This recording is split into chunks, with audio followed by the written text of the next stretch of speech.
Allô la planète, la radio des voyageurs.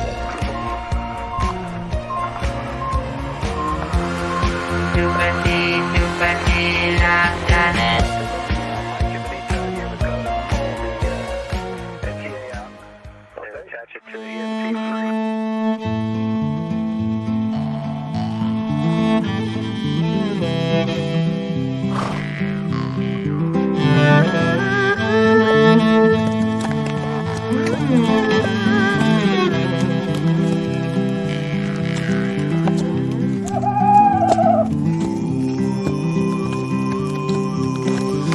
Bonsoir à tous, je suis ravi de vous retrouver en direct pour ce nouveau numéro de la Caravane Pass, l'émission des animaux voyageurs.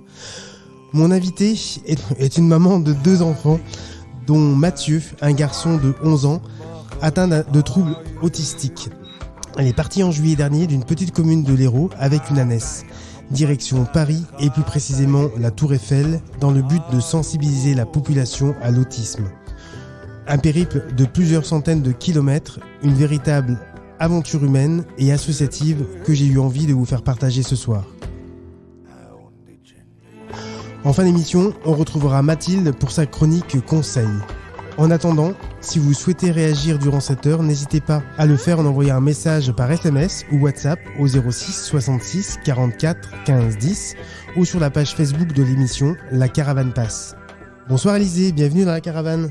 Bonsoir Stéphane. Alors toi, tu es monitrice d'équitation de métier, formée à l'accompagnement sportif des personnes en situation de handicap et accompagnatrice de randonnée équestre, c'est ça ? Oui, c'est ça, oui, de première formation, c'est ça exactement, oui, tout à fait.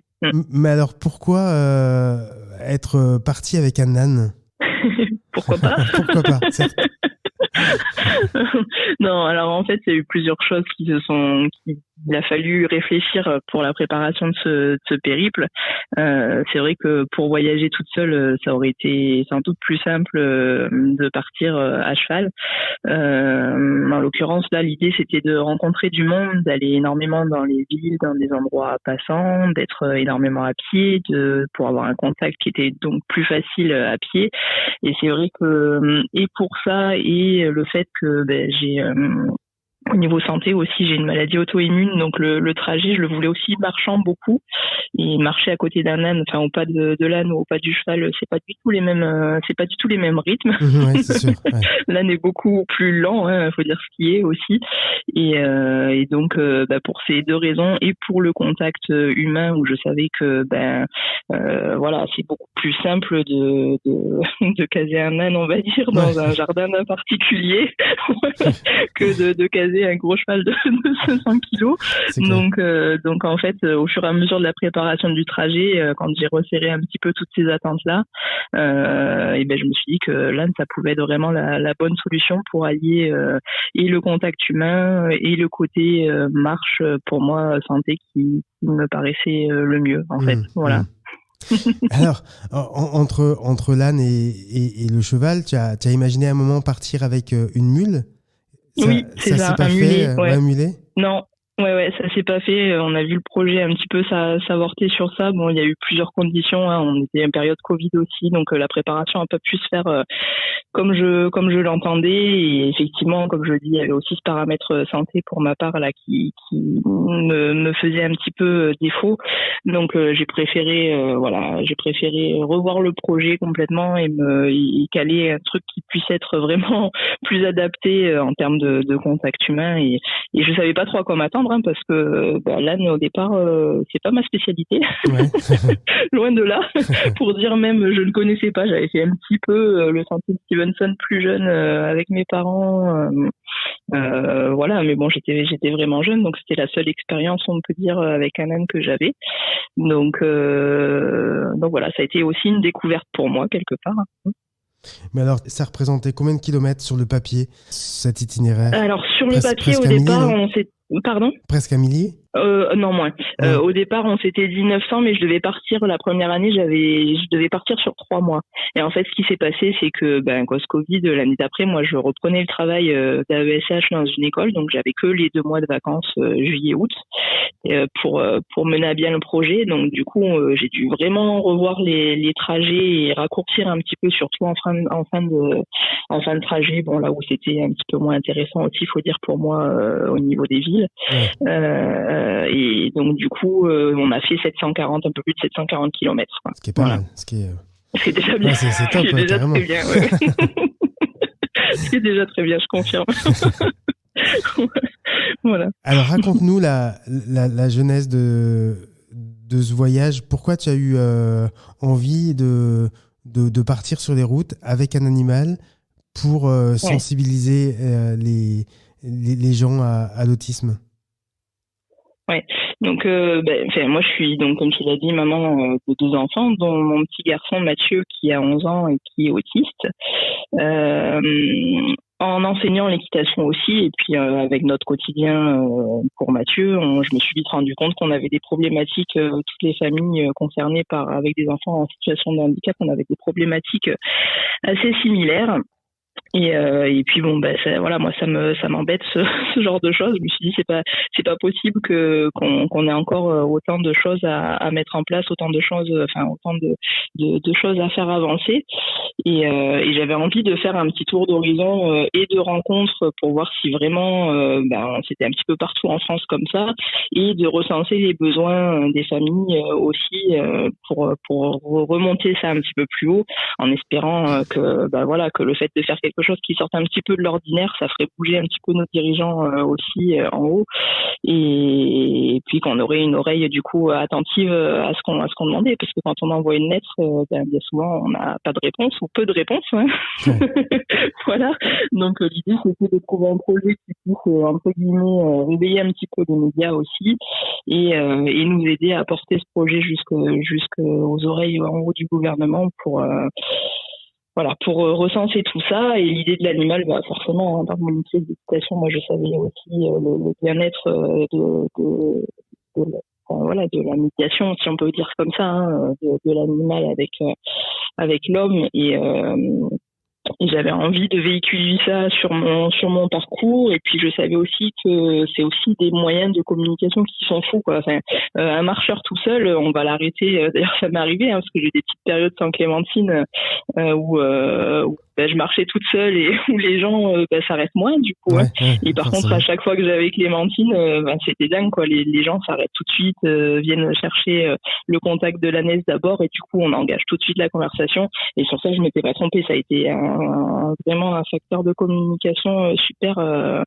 J'ai adoré les moments avec elle pour ça, parce que ça nous a ramené plein de rencontres, quoi. Ouais. Voilà. Et alors comment tu l'as choisie, Clémentine? Alors ça a été vraiment là le coup de confiance, on va dire, avec ces éleveurs. Donc j'avais passé une petite annonce, en fait, pour être honnête, en disant un petit peu tous les critères de l'âne que je recherchais, parce que j'avais déjà des critères bien définis, hein. Il fallait qu'elle soit déjà battée, qu'elle ait déjà travaillé. Moi, je voulais qu'elle ait déjà travaillé avec des enfants, qu'elle connaisse du public, qu'elle soit déjà sortie dans des lieux où il y avait du monde, parce que tout ça, c'est de la préparation, hein. Si l'âne n'a pas acquis, il faut, comme pour un cheval, hein, c'est du dressage, c'est des choses qu'il faut apprendre. Et donc, j'avais pas le temps pour ça. Donc, il fallait déjà que l'âne en question ou l'ânesse soit déjà habituée à tout ça. Donc j'avais passé une petite annonce, et donc j'ai son éleveur Georges qui m'a contacté en me disant qu'il avait une ânesse qui pourrait correspondre peut-être à mes critères. Et puis on s'est appelé, il m'a envoyé un petit peu, on a beaucoup discuté, le feeling est tout de suite passé. De toute façon, je voyais qu'il savait de quoi il parlait, donc ça c'était très appréciable.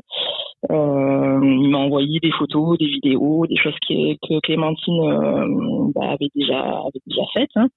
Et puis Clémentine avait mis bas à l'époque, donc je pouvais difficilement aller la voir pour la mettre en pratique tout de suite, et qui va sortir, etc. Donc ça a été vraiment un coup de confiance. J'ai réservé Clémentine à Georges, qui s'était engagé de toute façon si ça ne passait pas à pouvoir me fournir un autre âne. Enfin voilà, il s'était vraiment investi avec sa famille dans le projet. Je sentais qu'ils étaient vraiment prêts à me soutenir dans ce projet-là, et c'est aussi pour ça que je leur ai fait confiance. Donc j'ai dit ok, et puis Clémentine est descendue. Ils me l'ont amené quelques mois plus tard quand elle a pu redescendre, et voilà, c'était une super rencontre et je regrette pas du tout mon choix. Voilà. Alors, du coup, tout le matériel, le bas, les sacoches, tout ça, les éleveurs l'avaient ou t'as dû non, les alors trouver? ça, j'ai tout préparé moi, parce que, bon, après, en discutant avec eux, bien sûr, hein, ils m'avaient envoyé déjà en amont toutes les cotes, les longueurs, les largeurs, enfin voilà, pour essayer d'avoir quelque chose dès son arrivée, que je puisse quand même me mettre au travail avec elle dès son arrivée, puisqu'il nous restait, elle arrive en avril, hein, donc moi je partais en juillet, donc il nous restait quand même assez peu de temps pour se connaître et se mettre en phase, elle et moi. Donc il m'avait déjà quand même bien épaulé dans la recherche. Au niveau du matériel, j'ai aussi de la chance, le fait que ce soit associatif et que ça soit porté pour une cause. J'ai eu aussi des celliers aussi qui ont été partenaires. Donc j'avoue que ça m'a aussi permis d'avoir du matériel fourni à moindre coût. Pour le bas, je suis restée sur un bas classique. C'est un bas que j'avais acheté sur internet. J'avais simplement vérifié les mesures et je m'étais dit on verra, j'adapterai. De toute façon, je savais que je voulais adapter, puisque je voulais des sacoches qui se fixent en fait dessus, enfin pas, je sais pas, avec les cordes à enrouler, puisque au niveau physique pour moi c'était compliqué, donc je voulais mettre des clips en fait dessus, avec des sacoches qui puissent se mettre individuellement l'une de chaque côté, sans devoir passer à chaque fois par dessus, que ça soit plus pratique. Donc c'est moi qui ai fixé les attaches et qui ai fabriqué les sacoches, puisque j'ai pas trouvé ce que je voulais moi au commerce. Donc du coup on a bidouillé avec des sacoches de vélo pour tout vous dire. En fait j'avais commandé sur je crois que ça s'appelait Holland Bike Shop, des sacoches de vélo toutes classiques, de la couleur qu'on voulait. C'est pareil, je suis partie tout en bleu, donc il fallait habiller Clémentine en bleu, donc on a peint le bas, on a commandé des sacoches bleues, on est parti avec le licol bleu, la manche bleue, enfin voilà, elle était équipée en bleu, la demoiselle. Voilà, mais c'est vrai que oui, non, après donc le bas c'était bas classique, je l'avais acheté là, je sais pas si on peut dire d'ailleurs. Oui, tu peux, oui, c'est pas. C'est PNB personnalisation. Franchement, pour moi, ça a tombé pile poil. Ils en ont pas 36, hein, donc fallait que ça tombe sur les dimensions. Pour Clémentine, c'était parfait. Elle n'a pas du tout fait une seule blessure et j'étais vraiment contente. Au niveau du tapis, moi je voulais aussi quelque chose de particulier, donc là c'est la sellerie shop qui m'avait offert le tapis. Et c'était un tapis type d'endurance en fait, très très épais mais alvéolé, avec je voulais en fait pouvoir passer un coup de jet d'eau tous les soirs dessus et puis le laisser sécher pendant la nuit et pouvoir repartir le matin avec quelque chose de propre et sans trace de transpiration ou autre dessus. Donc et je suis très contente aussi de ce tapis-là. C'est vrai que beaucoup de randonneurs m'avaient dit nous on passe pas avec ces tapis-là. Et en fait j'ai vraiment eu aucun souci de blessure sur le long du chemin, et la transpiration était vraiment bien réputée. Donc je regrette pas le choix non plus. Ouais, je regrette pas le choix. Ouais. Et alors à l'intérieur de tes sacoches, tu étais en totale autonomie, j'ai vu que tu avais une tente. Alors vraiment minimaliste. Ouais, d'accord. Par contre, là, pour le coup, j'ai peut-être été un petit peu trop minimaliste. Mais bon, c'était un choix perso. Je m'étais donné, en fait, un poids à pas dépasser pour Clémentine. Donc, je m'étais dit pas plus de 20 kilos sur son dos. Donc, ça peut paraître complètement dérisoire pour un âne. Mais sauf que, nous, c'était quand même du quotidien. J'avais pas prévu de pause. Et puis, donc, ça dépend aussi de la taille de l'âne. Exactement. Clémentine, c'est un petit gabarit. Elle fait 1m18 au garrot. Hein, donc, elle est vraiment pas très grande. Elle est pas très épaisse non plus. Donc, je voulais pas sur du quotidien la charger trop. Donc, en fait, 18 kilos, tout compris, ça va très très vite. Donc, je suis partie vraiment en minimaliste avec 2 changes que je faisais tourner et je lavais tous les soirs à sécher. Du coup, on tournait comme ça. Et puis après, ma tente, oui, bien sûr, mais j'étais partie avec une tente ultra légère. Alors ça, j'ai dû changer en cours de route parce qu'en fait, on a eu très mauvaise météo et que j'étais partie avec une tente trek au départ parce qu'on m'avait dit, l'été, moi aussi, d'ailleurs, je le pensais, hein, tu vas souffrir de la chaleur, ça va être infernal, voilà. Et en fait, on s'est retrouvés quasiment tout le mois de juillet à moins de 6 degrés la nuit, avec de la pluie constamment. Et donc, pas du tout les conditions pour lesquelles j'avais prévu le matériel, en fait. Donc voilà, j'ai eu dans un premier temps une tente ultra légère qui n'a pas convenu et j'ai racheté une ultra légère mais plus costaud, on va dire, plus adaptée au mauvais temps sur le chemin, en fait, hein, tout simplement. Voilà. Après, j'avais pas du tout emmené, par exemple, c'est vrai qu'il y a beaucoup de randonneurs qui ont les réchauds, ce genre de choses-là, j'avais même pas ça, en fait, hein, donc je suis vraiment partie, c'était tout froid pendant les 2 mois. Ouais. Après, je savais aussi qu'on avait quand même beaucoup d'accueil le soir. Ça, tu l'avais anticipé, l'accueil, parce que tu sur ta page Facebook, on voit jour après jour les étapes. Est-ce que déjà ça n'a pas été compliqué de les mener à bout ces étapes, parce que moi qui voyageais avec Anna pendant des années, je sais que il vaut mieux pas prévoir d'étapes. Je confirme. Je confirme. Ouais, c'est ça. Bon. Alors à refaire, c'est peut-être ça que je ferai, c'est-à-dire que je me donnerai pas d'objectif le soir. D'accord. Ça c'est sûr. Non, vraiment, ça a été, je crois, le voyage a été super. Bon, je savais où je devais arriver le soir. C'est ça le problème, c'est quand on est timé et là il y avait un objectif, c'était arriver le plus proche possible quand même de Paris. Donc on va dire que j'ai essayé tous les soirs quand même de tenir mes étapes et c'est vraiment pas évident effectivement avec un âne parce que on se met à son rythme aussi et puis on se rend compte que des fois nous on en fait 15, lui il s'arrêterait bien 8 et du coup on subit un petit peu les derniers kilomètres, on va dire, de la journée, et ça c'est le petit truc. Si j'avais dû le faire pour moi personnellement sur un cheminement propre, on va dire, et pas dans le but d'arriver à un endroit, je le referais un voyage comme ça bien volontiers, mais sans mettre comme ça de délai justement le soir d'arrivée, ça c'est sûr. C'est sûr. Donc après c'est sûr que nous on était attendus, on avait prévu les mairies en avance, les mairies savaient qu'on arrivait, il y avait bien souvent, on avait des soirées où on avait des salles des fêtes qui étaient ouvertes pour communiquer, pour parler de l'autisme, donc du coup je pouvais difficilement en fait ne pas arriver à mes étapes le soir, ou sinon les gens qui s'étaient engagés à nous recevoir, à nous accueillir, on plantait tout quand même. Donc même à 23h. Il y avait quand même le petit c'est ça. Voilà. Ça sent le vécu. Oui. Et alors, tu avais quand même prévu la nourriture, un peu d'autonomie au cas où. En fait, j'avais prévu plus ou moins sur le chemin, c'est d'essayer tous les 3 jours d'avoir une étape équestre, en fait, ou du moins de savoir que je passais dans un village où il y avait un centre équestre ou un gîte équestre, etc., où on pouvait me fournir du grain, en fait. Ah ouais. C'est vrai que l'âne, c'est pas. Je pense que tu connais très bien d'ailleurs. Moi, Clémentine, elle est assez.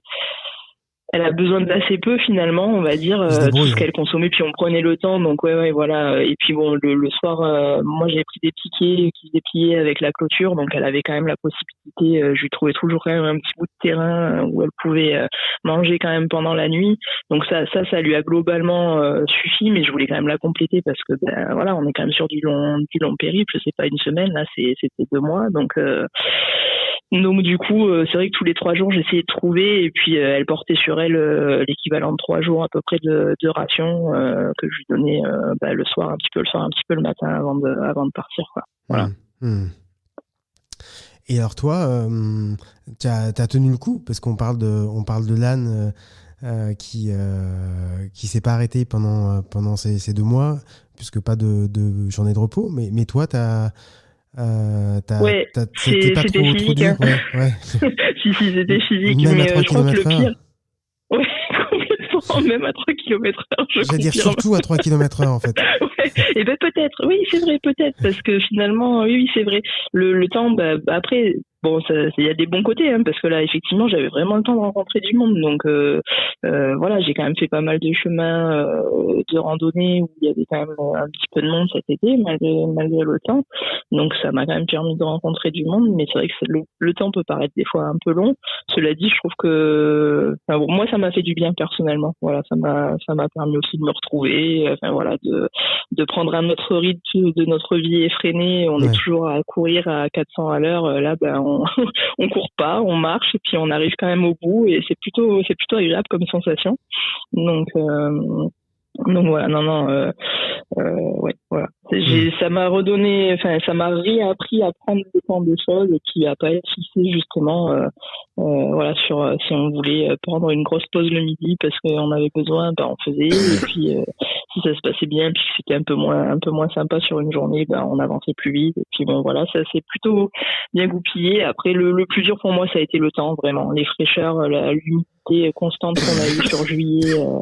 De se retrouver le matin à sortir de la tente, tout est trempé vraiment, le matelas pareil, enfin voilà, les fringues, du coup on n'a pas peu de change, pas trop de quoi se couvrir, donc on n'a pas forcément passé une bonne nuit et ce côté humide et froid, oui, c'était pas le plus évident, on va dire.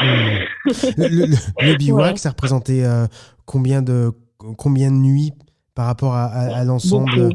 Beaucoup. Ouais, quand même beaucoup. Je pense je suis quasiment à 50-50 en termes d'accueil. Ouais. C'est-à-dire que on a quand même eu la chance d'avoir quand même pas mal d'hébergements chez l'habitant ou dans des gîtes ou par des mairies. Des fois, on nous ouvrait même les salles. On a fait un peu tout, les salles les vestiaires d'une salle d'un stade de foot. On a fait des yurts, des campings chez l'habitant. Des gîtes, des hôtels, enfin voilà, on a vraiment, c'est ce que je voulais, hein, c'est ce que j'avais cherché aussi sur le voyage, c'est-à-dire d'aller à la rencontre, c'était aller à la rencontre de tout type de personnes, toute catégorie sociale, tout lieu différent, enfin voilà, tout âge différent. Ouais. J'avais vraiment envie d'avoir un panel de rencontres important et c'est vrai que le voyage m'a permis ça. J'ai rencontré énormément de monde et à chaque fois dans des circonstances différentes, mais c'était très riche quand même. Humainement, c'était très riche. Ouais. Et bien évidemment, le bivouac sous la pluie et l'accueil chez l'habitant quand il faisait beau. C'est ça. C'est ça. Ça m'est pas mal arrivé, j'avoue. Ça m'est pas mal arrivé, mais on a vraiment pas fait. Bon, après, tout le long du trajet, les personnes que j'ai rencontrées m'ont dit, on a eu un été vraiment particulier. Et c'est vrai qu'on a quand même eu, pour le mois de juillet, pour donner un idée, j'ai sorti 2 fois les lunettes du soleil, 2 jours, c'est tout, sur tout le mois de juillet, Donc, c'était vraiment, voilà, on était vraiment pas bien, Après août, ça s'est un petit peu amélioré, mais sur le mois de juillet, on a vraiment eu froid, hein. C'était pas, voilà, le matin, je me levais, vraiment, il faisait froid, C'était pas, donc, voilà, donc c'est vrai qu'il y a un côté, un peu dur quand même, mais bon, je savais que ça faisait partie du voyage aussi, hein. Voilà, je n'étais pas partie en me disant, ça sera des vacances, la promenade de santé, et je me doutais bien que ça serait aussi dur physiquement et bon, voilà, je voulais quand même ce côté-là du voyage. Ouais, bien sûr. On va se retrouver juste après une petite pause musicale. La rue qui est à nous sur les chemins de Bohème. À tout de suite sur Radio La Planète. À tout de suite.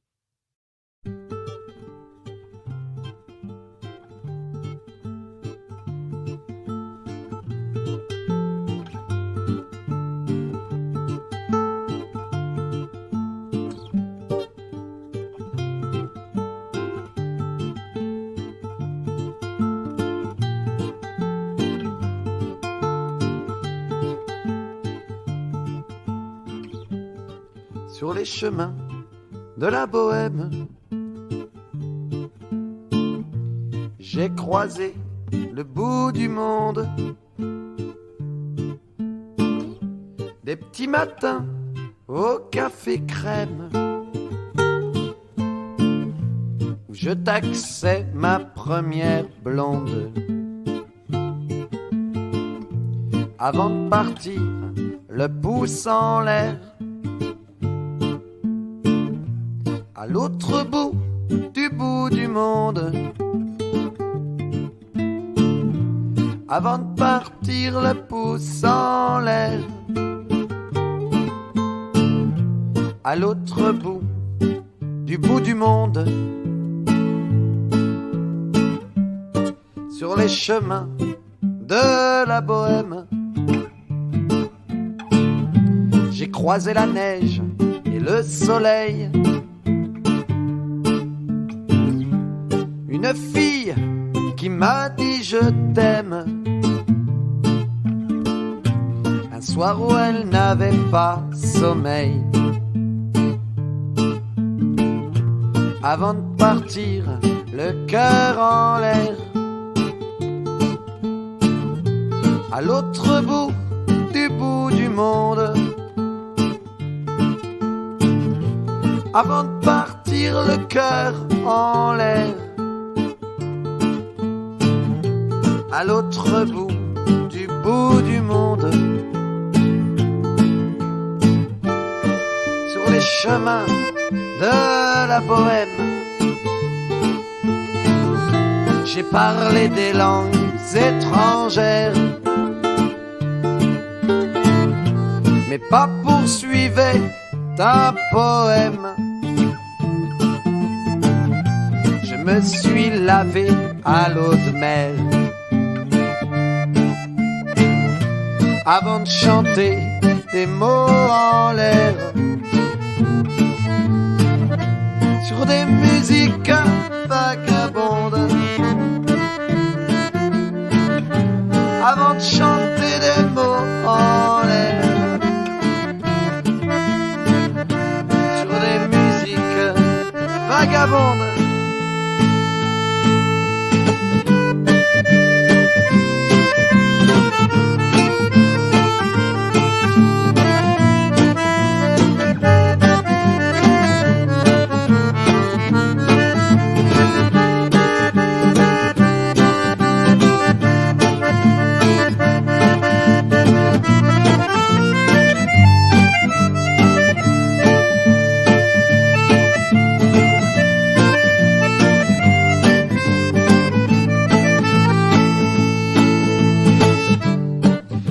Chemin de la Bohème,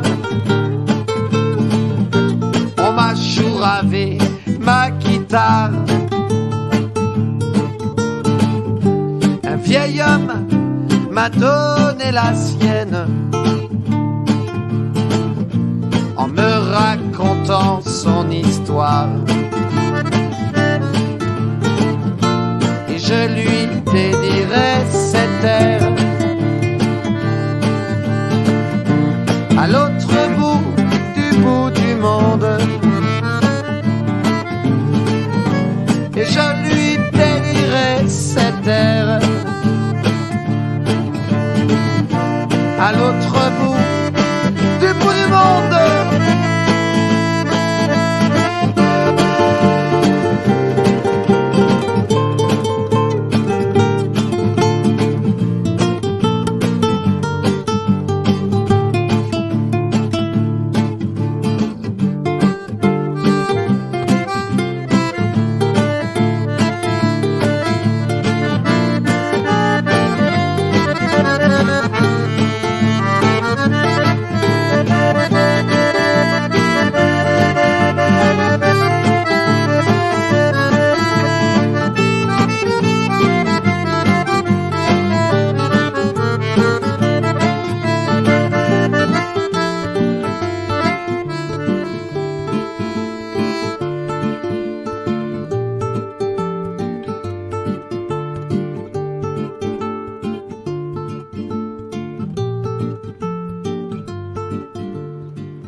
Vous êtes de retour sur Allô la planète.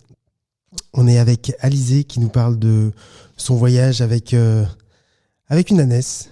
Elle a traversé la France pour parler d'autisme et sensibiliser notamment les politiques. Alors je ne sais pas si ça a fonctionné. En tout cas, bonsoir Alizée, tu es là ? Bonsoir, oui, je suis là. Si ça a fonctionné, ben on peut y répondre. Hein. Je pense qu'on a eu quand même un bon retour médiatique et je pense qu'on a maintenant quelques bons contacts au gouvernement. Maintenant, à voir si tout perdure. Il y a des projets là sur l'année, donc on va voir s'ils tiennent leurs engagements et puis voilà. En tout cas, on aura fait ce qu'on a pu. On va dire voilà, c'était notre petite goutte d'eau à nous et puis la suite on verra. Bon, en tout cas, j'ai vu que vous aviez Gilbert Montagnier qui t'a félicité pour ce que tu as fait. Oui. Ouais. Oui, c'est sympa. Mais on a eu de la chance d'avoir le soutien aussi de plus ou moins grosses associations, Autisme France là en l'occurrence. C'est vrai qu'on a ce que je disais, humainement ça a été très très fort. J'ai fait vraiment des belles rencontres autant de personnalités que voilà de citoyens comme que nous sommes. Mais oui, enfin voilà. C'est vrai que voilà, on a eu vraiment de belles rencontres et dont voilà quelques surprises comme ça.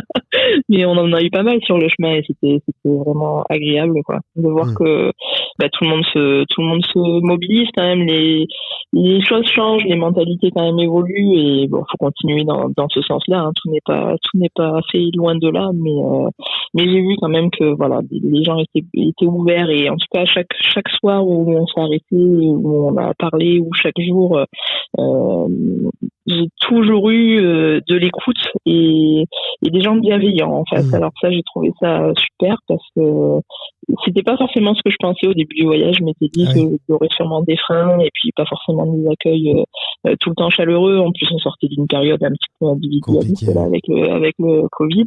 Donc je me suis dit oulala, est-ce qu'on va réussir à aller vraiment à la rencontre, avoir de vrais échanges et voilà, et ça a été même plus que ce que je l'imaginais. Donc j'étais assez surprise en fait, de voir qu'il y avait encore énormément de solidarité et qu'on avait pu créer cette chaîne humaine là avec des personnes qu'on connaissait absolument pas et qui se sont engagées pour une partie du chemin, 1 heure, une nuit, un jour, 2 jours, une semaine plus sur des projets à venir et c'est quand même c'est très touchant. Voilà. Alors le chemin, tu l'as tracé comment ? J'ai lu que tu tenais à faire le chemin de Stevenson. Tu nous as dit en début d'émission que tu l'avais déjà fait quand tu étais enfant. Alors c'est vrai que le chemin de Stevenson, c'est le chemin à faire avec des ânes. Qu'est-ce qui t'attachait à ce chemin ? C'était un peu là, c'était vraiment retrouver ce souvenir d'enfance aussi. Et puis comme tu le dis, je crois que quand on a un âne, le chemin qu'il faut faire, c'est celui-là. Voilà, exactement. Donc je m'étais dit, voilà, la ligne de conduite, c'était de toute façon, je pouvais le faire en sens inverse, hein, parce que moi, c'est vrai que je l'ai pas pris dans le sens entre guillemets standard. Logiquement, on descend du Puy-en-Velay pour revenir vers chez nous. Là, moi, je l'ai pris à contresens. Ce qui est pas le plus simple d'ailleurs, hein, je tiens à le dire pour ceux qui veulent se lancer, c'est pas forcément le plus simple, mais c'est toujours très très beau, ça c'est sûr. Mais donc voilà, donc l'idée c'était de partir du Stevenson et puis après, en fait ça s'est relativement facilement tracé puisque arrivé au Puy-en-Velay, on rattrapait tout de suite le GR3 qui remontait aussi lui, donc finalement j'ai pas eu de grosses difficultés à tracer le chemin, c'était plus à trouver des étapes en termes de kilomètres qui convenaient. Ça m'a pris un peu plus de temps à vraiment détailler et à voir les endroits où je voulais m'arrêter. Et puis où je pouvais aussi en termes de kilomètres par rapport à moi et puis à Clémentine. Donc ça a été plus ça parce que globalement, enfin dans les grandes lignes, tracer le chemin c'était pas très compliqué, mais après il faut voir le chemin au quotidien et puis trouver des choses classiques, hein, vérifier qu'on a bien des points d'eau, vérifier voilà qu'on peut effectivement au niveau alimentation sur Clémentine, voilà, donc il fallait quand même réfléchir à toutes ces petites choses là et c'est ça qui a pris plus de temps en fait après sur en fignolant le chemin, on va dire. Et alors tu t'es fait conseiller par des gens qui voyageaient avec des équidés ou Oui, je t'ai appelé. Ah bon? Par exemple. Voilà. Non, oui, j'ai pris beaucoup de conseils avant de partir de personnes qui avaient déjà beaucoup voyagé. Je cherchais des gens qui avaient quand même randonné sur du long cours, vraiment pas une semaine comme ça, mais qui avaient l'habitude de gérer le quotidien aussi, de gérer un âne aussi, de savoir un petit peu au niveau matériel ce qu'ils utilisaient, voilà, quel type, pour les campements le soir, comment ils faisaient au niveau de la tâche de leur âne. Donc oui, j'avais pas mal pris de renseignements, voilà, avec quelques cavaliers comme ça au long cours. Et ça m'a été utile d'ailleurs, hein, clairement. Et puis bon, après, il y a aussi l'improvisation. Enfin, on se rend compte qu'on part, on croit être prêt, et puis non. Ah non. Il y a toujours un truc qui va pas, ou qu'il faut adapter sur le chemin. Ou voilà, par exemple, un truc tout bête, les fers. Moi, on m'avait dit non, l'âne, globalement, ça doit pouvoir aller comme ça. Et en fait, je me suis rendu compte que mon chemin, il était quand même beaucoup en dur, et que au bout de 15 jours, même pas une grosse semaine, Clémentine, elle avait déjà bien rétréci au niveau des pieds. Et c'était sûr, ça n'arriverait pas au bout du chemin comme ça. Je pense que ça dépend vraiment là pour le coup des pieds de chacun. Chacun a sa façon de faire la pousse de ses pieds. Et du coup, j'ai eu de la chance d'avoir un super maréchal qui est venu, qui a fait quasiment 200 bornes pour venir me faire. Mais parce que c'est pas évident de trouver un maréchal qui fait ce qu'il faut les faire sur place. Donc il est venu avec simplement des barres en fer, et puis c'est lui qui ont tout forgé sur place pour les adapter aux pieds de Clémentine, parce qu'elle avait des tout petits pieds là en l'occurrence. C'est vraiment, j'ai gardé, j'en ai un là que j'ai gardé en souvenir, et puis les autres ont été offerts, mais j'en ai un souvenir à la maison, c'est minuscule quoi. Ouais, c'est des chaussons bébés. Donc c'est ça. C'est ça. Donc voilà, c'est vrai que des petits trucs comme ça où moi j'étais presque sûr de partir en me disant c'est bon, il y aura pas besoin, et puis finalement le chemin te fait remettre en question certaines choses, et puis quand il s'agit notamment du bien-être de Clémentine, fallait pas rigoler avec ça quoi. Donc on a ferré, elle a été ferrée le long du chemin, elle a très bien tenu sa ferrure, et je regrette pas du tout. On a eu des petites billes de tungstène pour pas glisser aussi, puisqu'on a quand même beaucoup de parties rocheuses, notamment sur le Stevenson. Il y a quand même pas mal d'endroits à grimper un peu.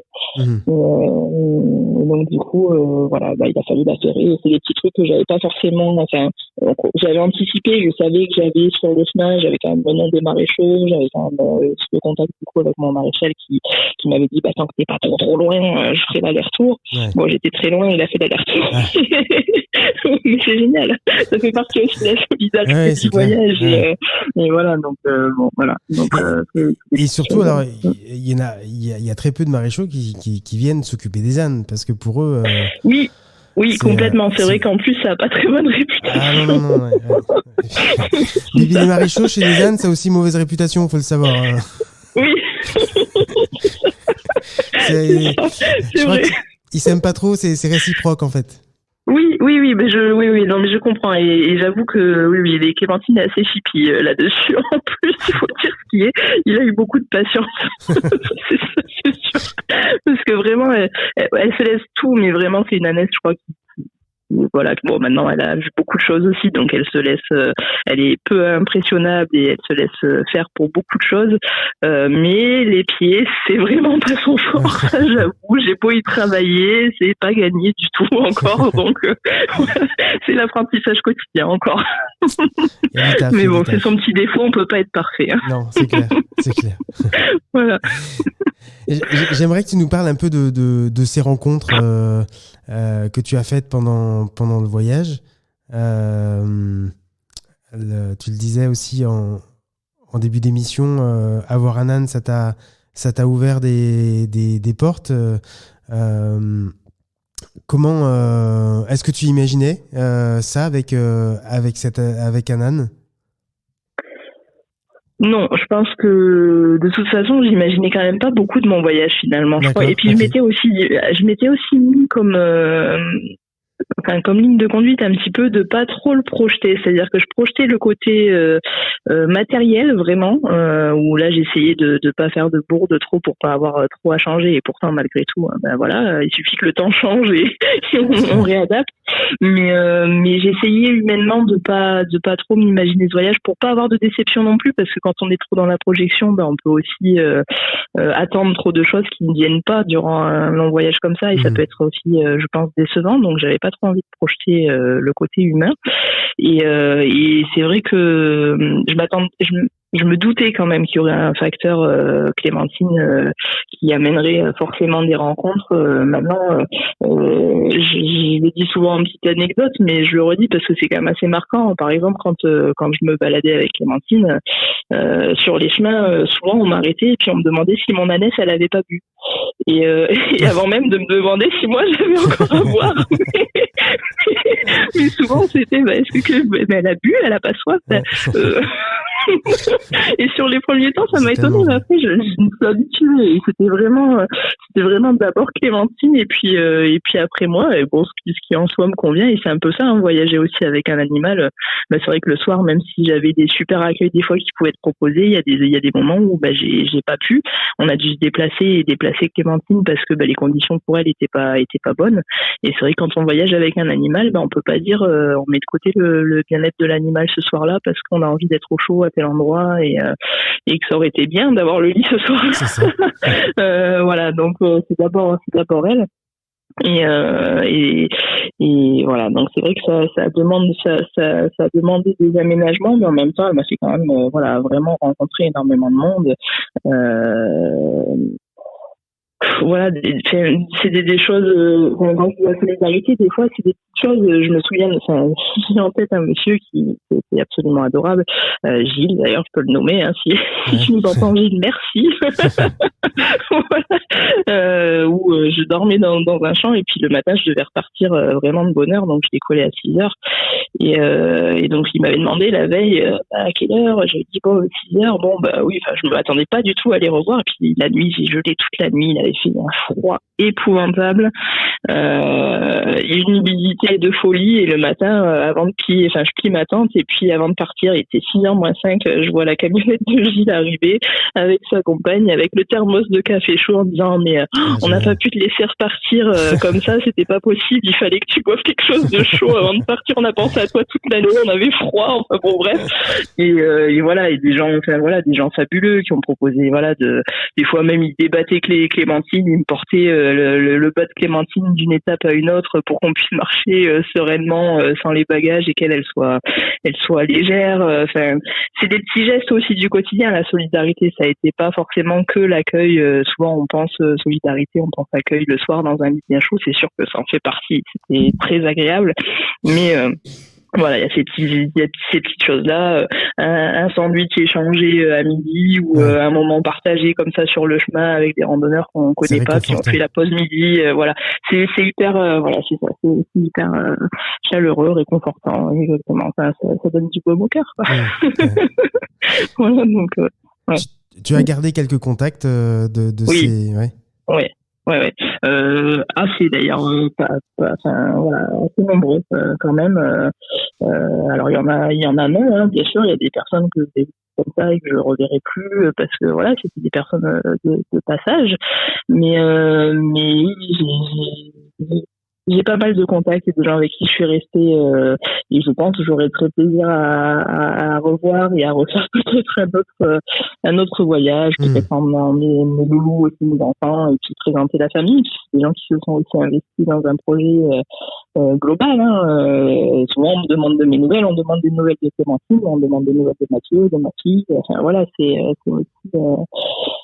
aussi des gens qui se sont investis sur un projet, quoi. Donc ça laisse des traces, et puis effectivement on essaie de garder des contacts, hein. Après on a tous nos vies au quotidien, on est tous quand on est rentré, on repart dans le quotidien à 400 à l'heure alors qu'on avait appris à marcher, mais bon voilà, on essaie quand même de garder, moi j'essaie de garder quand même des contacts autant que ma vie me le permet. C'est important. Voilà. Ouais. L'arrivée au pied de la Tour Eiffel, ça s'est passé comment? Ouais. Ça devait être magique génial. comme moment. Ouais, c'est ça, c'était génial. J'ai eu du mal et je crois que j'ai toujours du mal en fait. C'est assez rigolo à me rendre compte que, parce que ça peut paraître bête, hein, mais amener un âne devant la Tour Eiffel, pour moi, c'était vraiment le truc. J'aurais jamais pensé ça. Je me serais jamais vu faire ça toute ma vie. Enfin, déjà, on arrive dans Paris, pas forcément, on est le seul âne en bas de la Tour Eiffel. Hein, c'est inutile de le dire. Mais ça fait une drôle de sensation quand on se retrouve avec. Et puis ça a été très vite aussi, donc ça a été un mélange de plein de choses cette arrivée, honnêtement pour moi, qui a été riche en plein de choses, parce que c'était l'arrivée, c'était l'aboutissement de mon projet quand même quelque part, c'était la fin d'un effort physique aussi pour moi, c'était la fin aussi de notre aventure avec Clémentine. Je savais que le lendemain on repartait chez nous et puis que je dormirais plus à côté d'elle, hein, clairement aussi, ça fait bizarre, hein, on peut rigoler comme ça, mais c'est des habitudes qu'on prend de moi aussi, c'est une compagne de route, hein, c'est devenu ça. Et puis c'est attachant. Oui, complètement. C'est absolument attachant. Ça, c'est sûr. Donc voilà, il y a eu tout ça. Il y avait aussi les médias. Il y avait aussi cette rencontre avec le gouvernement que j'attendais par rapport à l'association pour être sûr que tous nos projets, enfin tout ce que j'avais fait, ça aboutirait quelque part au moins. Et bon, il y a eu toutes ces choses-là, ces rencontres de dernière minute, enfin tout qui s'est arrivé sur une journée. Ça a été très très intense et faut que ça passe. J'ai du mal encore à m'en remettre. Des fois, je me dis, ça y est, c'est fait, c'est fait. Donc ouais, il m'a fallu un petit peu de temps pour redescendre, et comme on est vite transporté, enfin, le voyage est lent et par contre, quand on revient, le contre-coup est tout de suite, on reprend tout de suite nos vies, comme je disais, à 400. Et il faut un petit moment quand même moi, il m'a fallu un petit moment pour vraiment atterrir. Et voilà, ouais. Mais bon, c'était fabuleux. Et puis bon, j'ai retrouvé mon loulou, il est monté à la Tour Eiffel. Ça a été vraiment, toute cette journée a été très, très émouvante. Voilà. Comment ça s'est passé? Tu l'as amené en van? T'as pas pu traverser Paris? Oui. Non, pas du tout. Là, on a pris le vent, on avait. Ouais, non, c'est vrai qu'on me le demande. D'ailleurs, c'est rigolo. J'ai des demandes de personnes, je pense, qui ont vu le projet, qui sont intéressées, enfin, qui aimeraient aussi amener leurs animaux sur Paris. Il faut savoir que ça a été vraiment un parcours du combattant. Ouais. On a mis 1 an et demi à avoir les autorisations de Paris pour descendre juste le Champ de Mars, quoi. C'était vraiment. Il a fallu montrer patte blanche avec mes diplômes, les attestations, les vaccins, les protocoles. Alors on m'a même demandé, j'ai rigolé parce que c'est des Parisiens, mais pardon, mais on m'a demandé un protocole anti-morsure et anti coup de pied pour mon ânesse, quoi, quand même.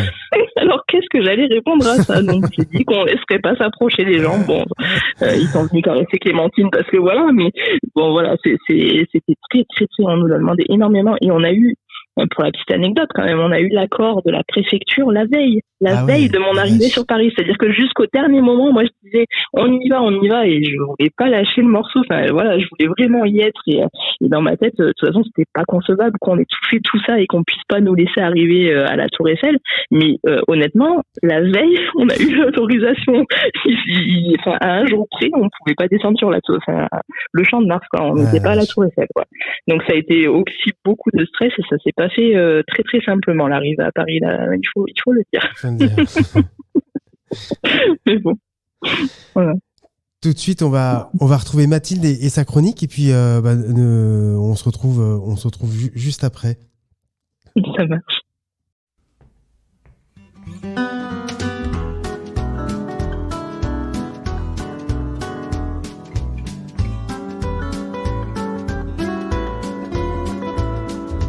Mathilde ? Oui, bonsoir. Je rappelle que chaque semaine, tu nous fais une chronique sur comment bien partir avec un animal, une sorte de boîte à outils pour voyageurs avec des animaux. Cette semaine, tu nous parles de quoi ? Cette semaine, je vais parler de trousse de soins. Alors, à ne pas confondre avec la trousse de secours, ça on connaît tous. D'accord. trousse de secours avec des bandes, des pansements, du désinfectant, tout ça. Ça, on sait tous à quoi ça sert à peu près, on sait tous faire un pansement, voilà. Là, aujourd'hui, je vais vous parler surtout des choses simples, parce que dans tous les cas, il y aura toujours des maisons, des pharmacies, des gens pour vous aider si vous manque quelque chose. Donc là, je vais vraiment parler des petites blessures superficielles que nos animaux peuvent avoir et qu'il faut soigner quand même par acquis de conscience surtout. Des plaies de harnachement par exemple. Et pour moi, c'est mon plus gros problème avec mes ânes et ma mule, les insectes. D'accord. Donc c'est vraiment une petite trousse du petit matériel de base à avoir pour gérer ça au jour le jour et sans avoir à courir à droite à gauche. Voilà. Okay. Donc la base partout, quand il y a une petite blessure, on rince, on désinfecte et puis ensuite on met quelque chose pour essayer de soigner au plus vite. Sachant qu'il y a des petites plaies où il y a besoin de rien mettre, on nettoie et puis voilà. Et donc je vais vous présenter moi les produits que je préfère. Certains sont multifonctions, donc il n'y a pas besoin d'emmener tout ce que je vais vous lister. Il n'y en a pas énormément, mais si on met tout dans les sacs, au bout d'un moment on s'en sort plus, il faut prendre un deuxième âne juste pour la trousse de soins, quoi. Donc vraiment après c'est à vous de faire un choix et puis moi j'utilise surtout des produits naturels. Il existe sûrement des équivalents en pharmacie un peu plus chimiques et qui fonctionnent aussi. Là l'avantage c'est que ça peut servir, moi je m'en sers pour tout le monde, quoi. Humain, chien, les ânes, la mule, les biquettes, voilà. Alors d'abord, je parle de rincer sérum physiologique ou de l'eau, il n'y a pas plus compliqué, il n'y a pas plus simple. Ensuite, pour désinfecter, moi j'utilise de l'argent colloïdal. Alors l'argent colloïdal, c'est un antibiotique naturel, c'est antimicrobien, ça régénère les tissus, ça traite les plaies, les piqûres, les irritations. C'est vraiment un produit magique. En France ou en Europe d'ailleurs, je crois que c'est interdit en usage interne. Donc là, je vous parle vraiment de l'usage externe. Donc vous pouvez mettre ça dans un petit flacon, il faut juste le stocker dans le noir. Il ne faut pas qu'il prenne la lumière directe du soleil. Et donc vous appliquez ça sur la plaie, ça nettoie, ça désinfecte. Voilà. Ensuite, pour les blessures, ce que j'aime bien, c'est l'argile verte. Ça élimine les bactéries, les toxines. Et ça aide à la cicatrisation. Mais attention parce qu'en fait l'argile verte, beaucoup de gens se méprennent un peu. L'argile verte, elle n'est efficace que quand elle est humide. Donc en fait quand on fait un cataplasme d'argile sur une plaie, il faut le renouveler toutes les 2 heures à peu près. Sinon après ça sèche, ça a tendance à tirailler la peau, c'est pas très agréable. Donc ça évidemment on évite pour les plaies de harnachement.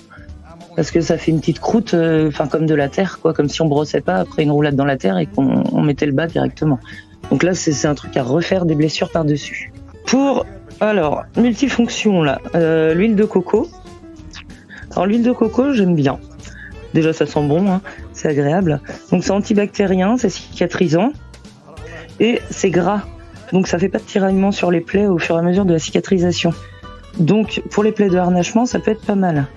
Et en plus, ça repousse les insectes. Donc si vous avez... mon ânesse, par exemple, elle est très sensible au niveau des cuisses. Je lui mets de l'huile de coco. Comme ça, ça soulage sa peau, mais en plus, les insectes ne reviennent pas encore et encore la piquer. Alors attention, parce que par contre, il ne faut pas en mettre sur la peau claire exposée au soleil, parce que c'est photosensibilisant. Donc je pense aux chevaux blancs là, qui ont le nez rose. On va éviter de mettre des huiles dessus, parce que ça va peut-être soigner, mais il y aura un gros coup de soleil par-dessus, donc c'est peut-être pas ce qu'il y a de mieux. À la place de l'huile de coco pour faire un corps gras sur les plaies de harnachement pour éviter les frottements, vous pouvez aussi utiliser des produits comme de la vaseline ou de la graisse à traire. Ça on en trouve partout aussi, quoi. Parce que l'huile de coco, il faut de la bonne huile de coco, sinon si c'est traité chimiquement, si c'est pas pressé à froid, c'est pas mieux que de la vaseline. Ensuite, ce que j'aime bien aussi, c'est le miel. Alors pas n'importe quel miel, faut du miel bio déjà, et il y a certains miels qui sont plus efficaces que d'autres. Le miel, c'est un antiseptique, un cicatrisant, un anti-inflammatoire et un hydratant. Et contrairement à ce qu'on peut penser, ça n'attire pas du tout les insectes. Ça, c'est une idée reçue. Donc les mieux pour les plaies, c'est le miel de thym, le miel de manuka ou le miel de lavande. Ça, sur une plaie, c'est super. Mais l'inconvénient que j'ai remarqué, c'est que ça a tendance à coller un peu. J'avais une plaie sur la queue de Roméo suite à 9 heures de voyage en vent où il s'est appuyé contre la porte arrière et il n'aimait pas du tout la sensation du miel. Donc à voir. Si ça colle, des fois, ils peuvent être sensibles. Ensuite, l'huile de cad. Alors je parle de la vraie huile de cad. Hein. La vraie seule pure qu'on trouve en vente, c'est à la distillerie des Cévennes. Donc l'huile de cad, elle est cicatrisante. Elle est antiseptique, elle est antifongique, elle est antibactérienne, elle est anti-inflammatoire. Donc en gros, elle sert pour les plaies du début à la fin en fait, hein, j'ai envie de dire, s'il n'y a pas de corps étranger dedans. Par contre, attention, il faut jamais l'utiliser pure sur la peau ou sur le poil. Il faut toujours la diluer si vous achetez de l'huile de cad pure, ce que je vous conseille d'acheter d'ailleurs. Il faut la diluer à 50% avec de l'huile végétale. Parce qu'ils vendent des huiles de cad déjà diluées, mais c'est dommage parce qu'elle a tellement d'utilisation qu'il vaut mieux la diluer soi-même. Ça, c'est hors voyage, mais pour les pourritures de fourchettes ou les fourmilières, là, faut la mettre pure. Donc, quand on a des ânes et qu'on habite comme moi en Loire-Atlantique où il pleut plus qu'en Normandie, c'est aussi bien d'avoir de la pure pour pouvoir traiter. Alors par contre, attention parce que ça tâche et ça sent vraiment fort. Moi j'aime bien l'odeur, après chacun son truc. Et c'est aussi un des meilleurs répulsifs que je connaisse pour les mouches, les moustiques, les tans, enfin toutes les petites bestioles. Ça, s'il devait y avoir qu'un seul produit, je pense que je prendrais que celui-ci. Tant que j'y pense, on a eu une astuce la semaine dernière par Brigitte Blot qui parlait pour les plaies de harnachement des pansements pour les ampoules. Ça semble une bonne idée parce que du coup, ça fait une couche protectrice et en plus, ça aide à cicatriser. Ça, c'est pas un produit naturel, hein, mais du coup, j'ai trouvé l'idée pas bête. Je me dis que le peu de fois où j'en ai utilisé, le soir, en retirant les chaussures, quand on voit que le pansement part avec la chaussette, la peau et tout mon répertoire d'injures, je me dis que ça doit pas mal marcher sur un passage de sangle ou une muserolle ou quelque chose. Sinon, alors j'ai volontairement pas parlé des huiles essentielles parce que le stockage est difficile, c'est assez difficile en voyage, hein, parce qu'on reste dans le thème du voyage, on parle pas de la pharmacie à la maison. Et puis il y en a tellement que là c'est pareil, il faut une remorque. Hein. Mais par contre, je vais vous donner quand même une petite recette d'un spray anti-insectes que j'ai fait après réflexion, après recherche sur les huiles. D'autres se la sont appropriées, cette petite recette d'ailleurs. Ça peut être pas mal si vous voulez emmener un bidon de spray. Mais là, par contre, ça sert que pour ça, que pour les insectes. Il faut que votre animal soit habitué au spray. Je sais que les miens, ils en ont rien à faire, mais on a pas mal qui n'aiment pas ça. Le petit pchit. Donc pour faire 1 litre, je vous donne la recette. Pour faire 1 litre de produit, donc moi je mets 50% d'eau, 50% de vinaigre de cidre, et dedans je mets 10 gouttes d'huile essentielle de citronnelle. Ça c'est pour les moustiques. 10 gouttes d'huile essentielle de lavande vraie pour les puces et les mouches. 10 d'huile de menthe poivrée, ça fait les mouches et les moustiques. 10 de romarin, ça fait les tiques et les poux. Et 10 d'eucalyptus citronné, ça c'est une observation personnelle avec des essais, ça repousse bien les tans. Et les tans, c'est vrai, ça c'est ma hantise. Si vous avez comme mon Roméo qui pète un câble dès qu'il y a un temps sur lui, même si c'est en descente raide avec une petite vieille devant, vous êtes bien content de trouver un produit qui fonctionne. On va me dire mélanger des huiles avec de l'eau, gna gna gna. Il suffit juste d'ajouter un liant, c'est des molécules tensioactives qui empêchent la séparation de l'eau et de l'huile. Voilà, alors la liste n'est pas longue, mais moi c'est vraiment les indispensables et je n'emmène plus que ça. Avant j'avais une trousse de soins les premières fois qui faisait 2 kilos. Et maintenant j'ai que 2-3 produits de cette liste et le moindre bobo, le moindre truc est soigné. Enfin j'ai plus de plaies de harnachement, d'ailleurs on en reparlera du harnachement dans une autre émission, hein. Mais voilà, avec ces quelques petits trucs, en faisant le bon choix selon vos problèmes à vous, hein, aussi, parce que chacun a ses soucis entre les plaies, entre les insectes, enfin tout ce qu'on peut avoir. Donc c'est vraiment pas beaucoup de poids, pardon. Il suffit de transférer les produits dont vous avez besoin dans des petites bouteilles en plastique là, qui sont vendues là, pour emmener ces produits dans les avions là. C'est dans les produits les produits d'hygiène, on trouve ces petites bouteilles là et ça prend pas de place et puis ça peut sauver une journée quoi. Et ben, donc voilà, on a fait le tour des petites baies de rien. On se retrouve la semaine prochaine pour une nouvelle chronique. Oui, Oui. La semaine prochaine, on parlera du choix de matière, de matériel. D'accord. Du choix qui existe, hein, pas du choix à faire. D'accord. Voilà. Ok. Eh ben écoute, à la semaine prochaine. Pas de souci, à la semaine prochaine. Merci Mathilde. Bonne semaine. Merci à toi. Merci toi aussi. Alors Alizé, toi ça te parle cette trousse de soins ? Est-ce que t'avais ça déjà dans... Alors moi j'avais pas tout ça, mais j'avais quand même certaines choses. Alors je vois qu'elle est très nature et c'est pas plus mal. J'avais l'insecticide parce que moi c'est quelque chose sur lequel Clémentine est assez sensible. Donc moi je suis partie avec du Tritec parce que voilà, je trouve que c'est ce qui marche le mieux dans notre région où on a tendance à être fort envahi par les insectes des temps. J'ai déjà essayé des produits naturels sur elle, mais qui, je trouve, ont moins bien fonctionné avant mon départ. Donc, je voulais quelque chose de très efficace pour elle sur le voyage. Donc, effectivement, j'étais pas dans du naturel, là, pour le coup, pour elle. Et puis après, tout ce qui était crème, en fait, j'avais simplement une bonne crème grasse et ça m'a suffi, en fait, pour le voyage, un désinfectant, de quoi sécher.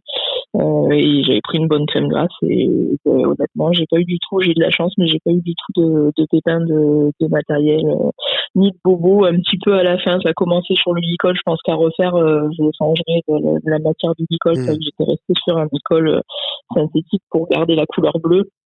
Et c'est vrai que au bout d'un moment, ça commençait à frotter un peu. Là, sur la fin, on commençait à avoir une petite dépilation d'1 centimètre, on va dire, sur son nez. Donc, je me suis dit bon, là, j'ai mis de la crème grasse, on a mis la petite moumoute, mais c'est peut-être le seul truc qui a un petit poil blessé, on va dire, pendant le trajet. Et c'était vraiment ridicule. Le reste, j'ai eu de la chance, on n'a pas eu de bobo. Bon, top. Voilà. Avant de terminer cette émission, est-ce que tu peux me parler il nous reste 2 minutes des maths poulettes. Est-ce qu'on peut encore donner comment ça se passe ? Oui, on a toujours le site internet donc adoptunematpoulette.com où on peut aller commander nos petites maths poulettes qui relèvent des défis. Donc voilà, c'est les fonds qu'on récolte seront notamment pour Mathieu, mais aussi pour la mise en place de tous les projets à venir de sensibilisation que je veux continuer via l'asso. Et donc oui, c'est possible, on va sur le site internet, on commande sa petite poulette, on reçoit sa petite poulette avec un petit défi à réaliser, et puis ça montre aussi toujours dans l'idée de montrer que voilà, on relève tous des défis au quotidien, y compris les personnes en situation de handicap, et c'est bien de tous en avoir conscience. Voilà. Eh ben merci d'avoir participé à cette émission. C'est moi qui te remercie, c'est chouette. Je mettrai les liens vers le site lorsqu'on mettra le podcast la semaine prochaine. Ouais, ok. Bonne continuation, puis n'hésite pas à nous tenir au courant de tes projets. C'est gentil. Avec de plaisir. La suite, ouais. Avec plaisir, à bientôt Stéphane. Au revoir. Au revoir. Voilà, chers auditeurs, le 2e numéro de la Caravane Pass est terminé. Merci d'avoir été à l'écoute de ce nouveau rendez-vous de la web radio Allô la planète. Je vous retrouve la semaine prochaine pour le récit de nouveaux animaux nomades. En attendant, vous pourrez réécouter cette émission samedi à 11h et lundi à 10h, puis en podcast sur le site de la radio www.allolaplanète.fr.